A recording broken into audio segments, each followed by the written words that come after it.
Somebody better hear me today.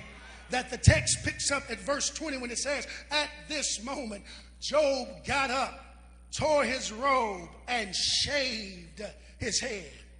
See, some of us, we read that and we've heard it so many times that it's lost its poignancy. Let me tell you something. Both the tearing of clothes and the shaving of one's head are expressions of pain, loss, grief, and mourning. In the time of this narrative, the ancient Hebrews, when they were in intense mourning, especially the men, they ripped their clothes and they shaved their head. And if you don't believe me, all you got to do is read 2 Samuel 1, 11 through 12, when it reads, then David took hold of his clothes and tore them. And so also did all the men who were with him. They mourned and wept and fasted until evening for Saul and his son Jonathan and for the people of the Lord and the house of Israel, because they had fallen by the sword. There is a movie that I love from the early 2000s called The Namesake. And Cal Penn plays a character called Nikul Ganguly. When his father dies, he goes to the barber, as you see in the picture, and the barber shaves his head. He only does it because he saw his own father shave his head when his grandfather died. It is a sign of mourning. But let me tell you something. We need to write this down and get it in our spirit. When things don't turn out as expected, grieve your losses. In fact, tell your neighbor, grieve your losses. And I'm not just talking about the loss of a loved one. Loss of any kind is loss. And even the Bible puts it like this in Ecclesiastes 3. It says, there is a time to mourn. There is a time to mourn. Stop listening to folk get up and say silly things, even at a funeral. They say, well, don't cry. Well, maybe it wasn't your mama.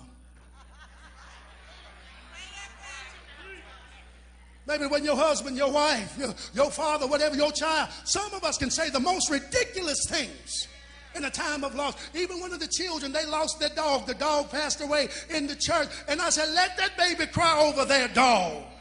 Because when you lose anything that is close to you, am I talking right over here? Loss of anything that's close to you. It hurts. If it's the loss of a job, the loss of a friendship, loss hurts. And see, saints, let me just say this. I had to rethink, Sister Fields, that interview with Cam Newton. I did. Because initially, I was very hard on Cam for walking off. But see, I thought about it differently. When was the last time you had to grieve a loss in front of the whole world? While somebody else is ridiculing you. Y'all better talk to me, Temple. Somebody, you can hear them ridiculing you off to the side of the stage. Now, I'm not saying he handled it the best way, but let me tell you something. When you put it in its own perspective, I'm glad he walked off instead of got to cussing and fussing. Because, see, some of us don't know what it's like to have to keep a public face in your hardest moment. But then there are those of us who know what it's like to still have to get up and preach, to still have to get up and supervise, to still have to go before crowds of people and to give them inspiration, to still have to teach at the universities, even when your heart is breaking. Because let me tell you something, you could have lost something or somebody 15 years ago, but sometimes life has a way causing you to relive that loss as if, oh, y'all better talk to me today.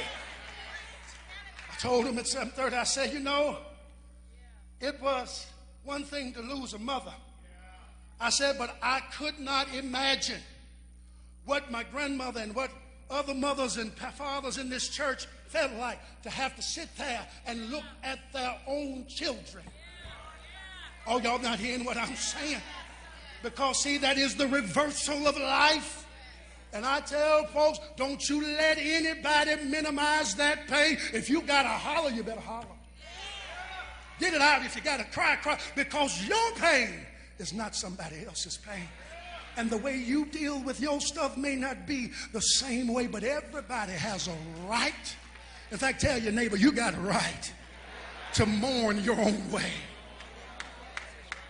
Because see, this whole grieving your loss means you got to act like it is what it is.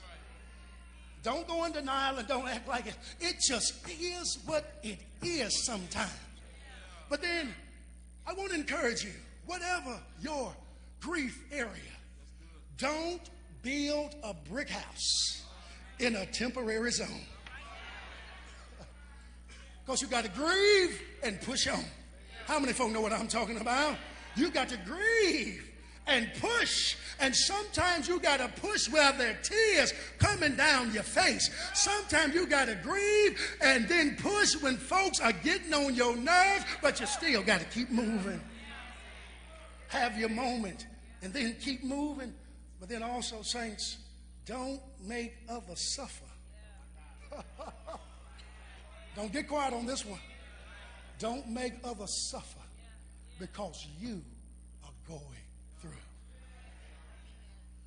I used to have a bad tendency of when I was grieving, I could be kind of mean.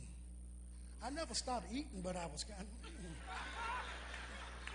Grief never took away the desire for chicken. I don't know. We need pastoral counseling in the church. But sometimes, how many folk know what it's like to be on edge in the midst of your... Be careful of how you treat people, even when you are grieving the losses in your life.